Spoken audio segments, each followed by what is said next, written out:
Mostok, pane. Hello.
Veľmi sa teším, že festival z histórie Gebera Malohontu má už 6. pokračovanie a môže nás priviesť práve do tej histórie a vedieť niečo viac o nás a o našej histórii.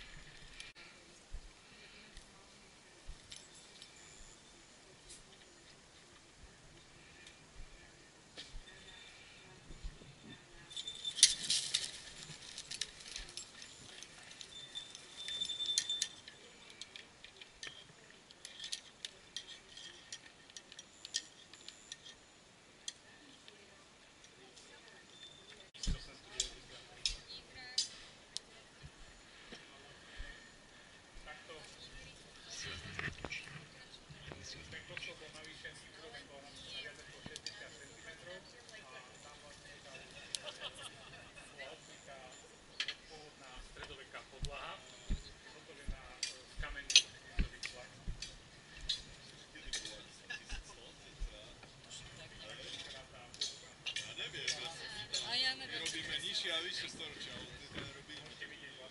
Viem, že... Dobre? A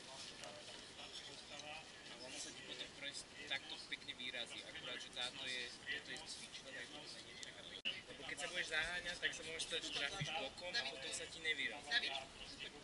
Takže v pohode nad tým a čo najsilnejšie. Dobre? Pozrieme sa. Teraz tým, že to bolo ešte také slabúčke.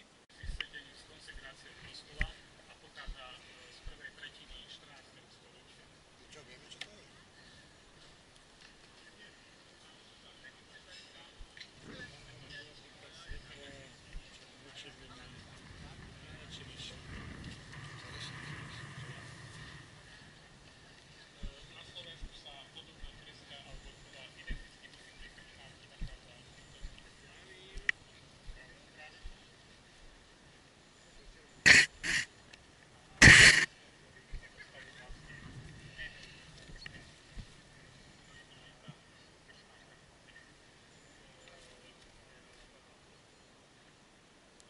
Že spustíte to, už som to spustil.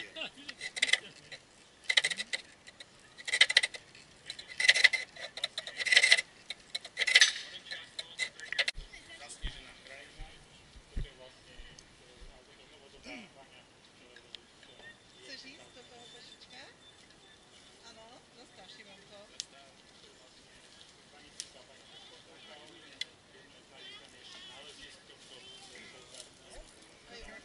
Aj ju môžete. Počkaj.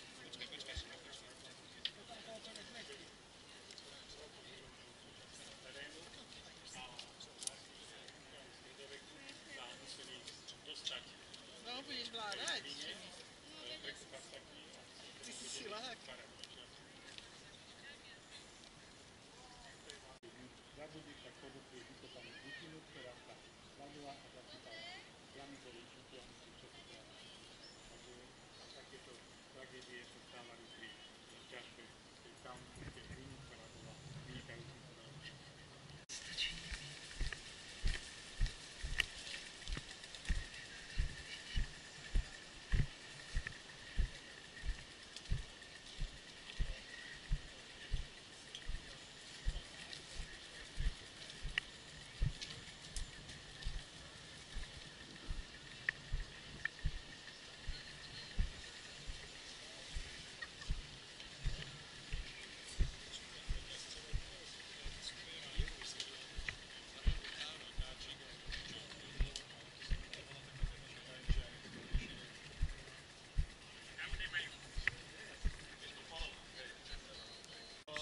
Až v tom neskôršom období sa práve tá Svätá Barbara stala takou najznámejšou kapelkou, ktorú pozná aj väčšina ľudí v súčasnosti, a možno to súvisí práve aj s použitím tučného prachu už pri zanikných prácach, pretože Svätá Barbara je patron delostrelcov napríklad.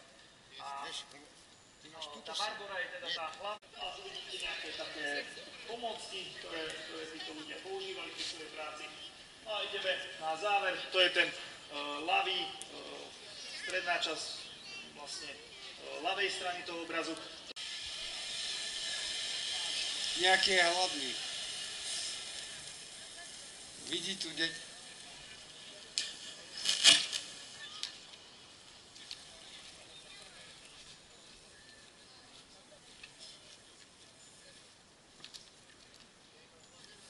svojho starého, ale múdreho kráľa. A samozrejme kráľovnú, princesnú a draka. Kráľ sa neraz vybral na poľovačku a keď bolo treba, zobral do ruky meč a bránil svoje kráľovstvo, či už pred vojskami, lúpežníkmi, drakmi alebo inou háveťou. Ako každý kráľ a kráľovná, aj títo mali svoju peknú dcéru, ktorá, tak ako v tom čase bolo zvyčajné, bola vychovávaná pestúnkou. Pestúnka ale nemala toľko síl a moci, aby vychovala poslušnú a úctivú princeznu. Bola celá po svojej matke, ktorá si s kráľom robila, čo chcela. Ťažké to mal s nimi kráľ, najmä potom, ako sa blížili dcériné roky na vydaj. Zase ja, Bonifác I z Božej krále čo som to z Božej vôle král, zase sa musím schovávať vo vlastnom hrade a pred vlastnou ženou. Bonifác? Bonifác? No, pusti tie dvere! Deti, neprezráte ma, že som tu bol, hej?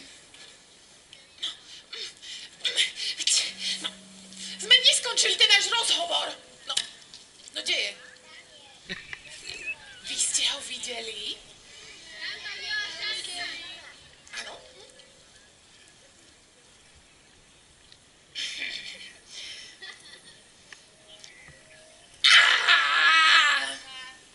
Tu si. Koľkokrát som ti hovorila, že nemáš minúť všetkú teplú vodu?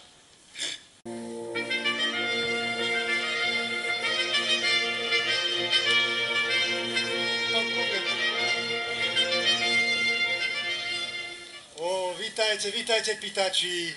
No, konečne si zase zabojujeme.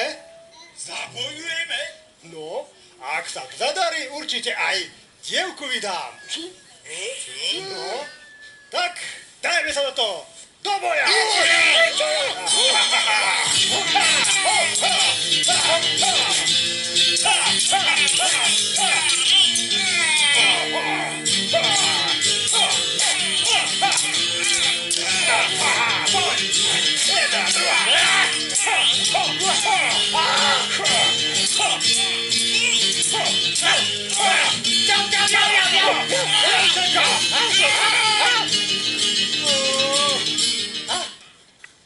Šli, toto snad nie je možné.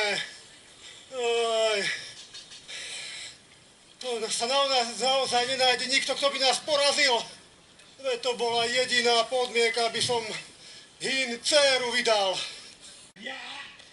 Však ja neviem mysleť. No? Tak? To bol určite! Čo si? Naložme. Dobre, a ktorý z nás bude naložiť? Rozpočítajme sa. Povedz číslo! 1. Jedna, ideš! Rozpočím. Čo?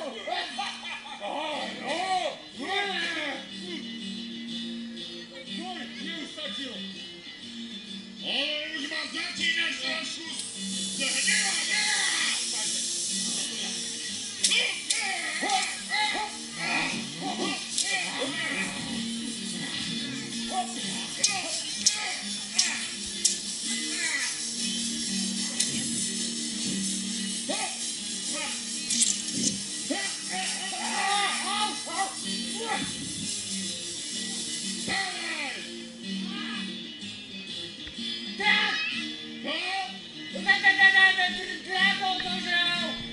No ti žije už.